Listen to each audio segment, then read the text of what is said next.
So if you got fuel dumping out of your carburetor on your Honda 4-stroke, out of those little overflow ports there, likely your I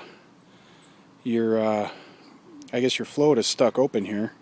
So we're taking these carburetors off. Took a series of these bolts out all the way down here, here, here, here, and I'll back up so you can see where I'm pointing. Okay, take them all off. Undo the hoses and these linkages here and up in here. Okay, and look what happens. The whole carburetor manifold comes right off. See this? And we're about to lift it off of here. We just have to remember down here where our linkages go and which way everything's pointing, so when we put it back together, we're good to go. Folks, there you have it. The whole manifold is removed. Gasket looks okay. Hear my son in the background there. I've got the whole manifold sitting here. We're going to go drain it. Son's mad because we're supposed to go fishing today. There you have it. Alright, there's the carburetors. We're going to have at disassembling them. We'll see you shortly.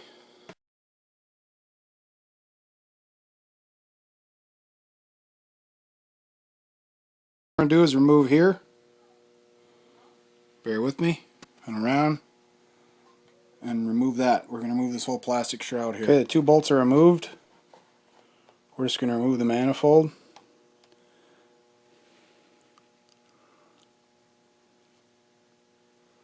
Like so.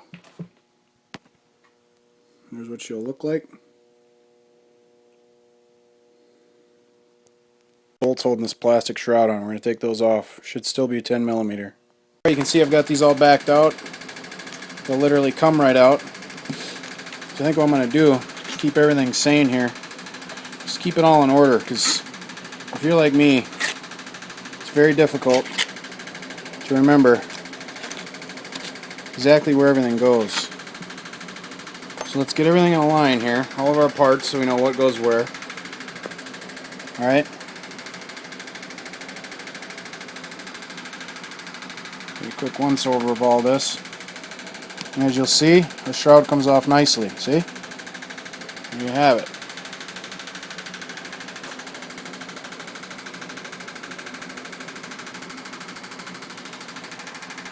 Slowly remove the gasket the best you can without doing any damage to it. Best to replace the gasket, of course, if they're open. As in today, they're not. Alright folks, what we're going to do now, you see the manifold here, I just removed one of the 3 carburetors. And basically once you remove the gas line and everything else, they just pop right off, because these long bolts here, right here, were what we're holding it tight to the manifold. So I actually called a local sporting goods boat store here, and it sounds as though they do have this gasket here. So I'm sending my beautiful wife to go get that, because I'd rather not have to use RTV gasket maker. Stay tuned, we're going to pull this thing apart and clean it. As you can see, that darkness on the end of that hose that was on the inside, that was completely gummed up and plugged. No fuel could pass that. Or, I mean, nothing. I mean, I couldn't pass air through it. So I just blew that out with my air hose, cleaned it up a little bit. Also, where that hose connects here, see how, I don't know if you can see that, right here, is completely gummed up. So I've just grabbed some model airplane stick pins that I use for pinning down airplane balsa wood. I'm going to start cleaning that out here. You got to be real careful with this stuff, but I do have some gum out carbon choke cleaner here. I'm not going to get it on any of the rubber gaskets or anything. I'm just putting it on the metal. Be very, very sparing with it. Okay, remove the little black screw out of there. Okay, sits in there, and it gave me some room to get in, clean this out, spray some carb cleaner in there so I could pass through this that used to be clogged up. Remember the clogging and the gum that was in there? It's all clean and ready to go. I'll likely have to do this 2 more times to the other 2 carbs here, but might as well do it while you have the whole thing apart. Bam! There's your carburetor. Cleaned, put back together. Ready to go to number 2. Probably going to want to know how to get these linkages off. If you get, it's going to be blurry. if you get, trying to get an angle here. Okay, there we go. Right there. You have to squeeze those two little things together. Right at the tip of my nail there. I'm going to grab this little red pointer. Try not to shake the camera. Right there. Those two little things got to get squeezed together. And then this will pull off of here. This will pull back like this. Stand by. Okay, so I've squeezed them together. As you can see, they're not sticking out anymore. And I just pull it through. See? Comes right off. And then when you the only way now you just basically grab the carb. This tube is these two connections, and just pull it back towards you, and it'll come off the connector. Carb number 2, we're going to peel off. Notice the little bit of color difference there, so you remember how to put it back on in case you can't get another one. These are fine, but I have some on the way anyways. Just going to set it like that. The top side sticks up. We're going to go back to cleaning this one. First step is to remove these 4 screws. 1, 2, 3, 4. Phillips screwdriver. Make sure you don't use too small a one, otherwise it's going to strip it out. I just took this off. It's a screw. It was all green and nasty and corroded. Took it off. It was all gummed up and nasty in there. I already cleaned this. I forgot to hit the camera before I cleaned it. This was just completely packed with gum.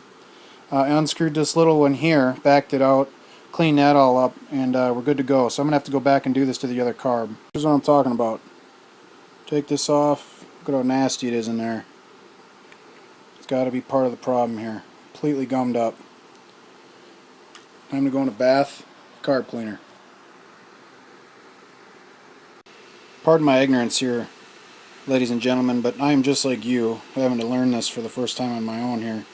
But this little screw, it's not a jet, but I mean it's got a hole through it. I'm assuming fuel is passing through here.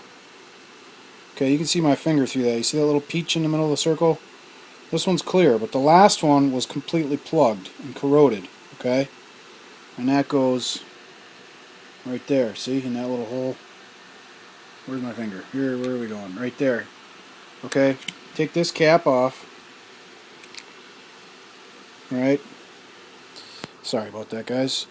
Anyway, here's what it looks like. Bam, bam. I cleaned this up. That was all gummed up. That's nice and clean in there now. Right in here, see?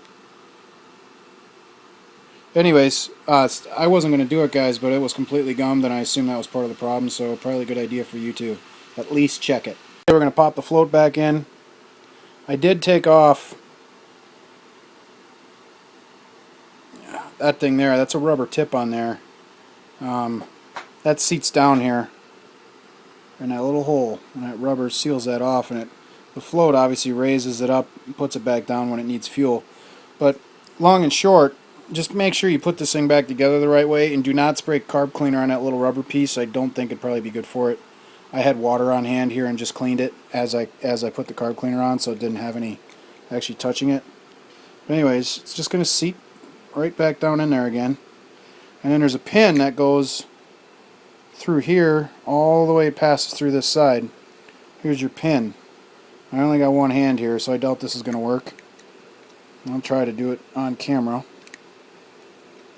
I do not have a stand. There we go. It's passing through here. Bada bing. So you should have some lift here, see? Just make sure that that little deal is moving up and down, which it is, which means we're good to go. Alright, I just took off these linkage deals. That's how it goes. That little plastic thing points in towards the manifold. I took it off and I'm laying it like that with the thing sticking up in the air, so it just goes right back on. Alright, here's carburetor number 3. So there's your manifold. Not exactly sure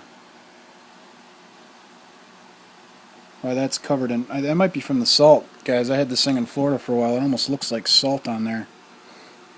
Anyways, here's carb 3.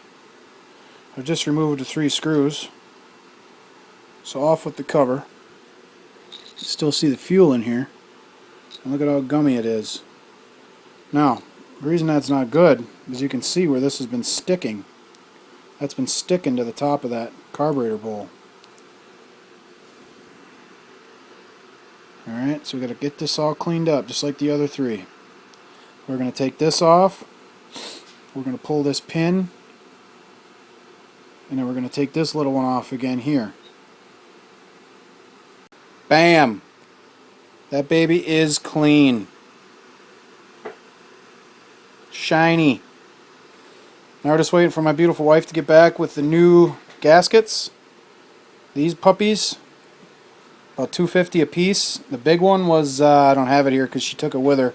That goes basically here on this manifold and the other side. That was like 20 bucks, 25 bucks. Should be sitting pretty. Okay folks, here you have it. Complete teardown of the carburetor and manifold. Starting from outward part in.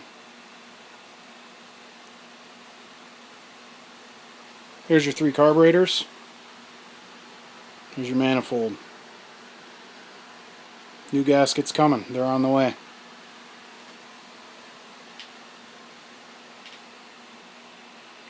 Hope this was help, guys. Leave me comments down here below if you have any questions.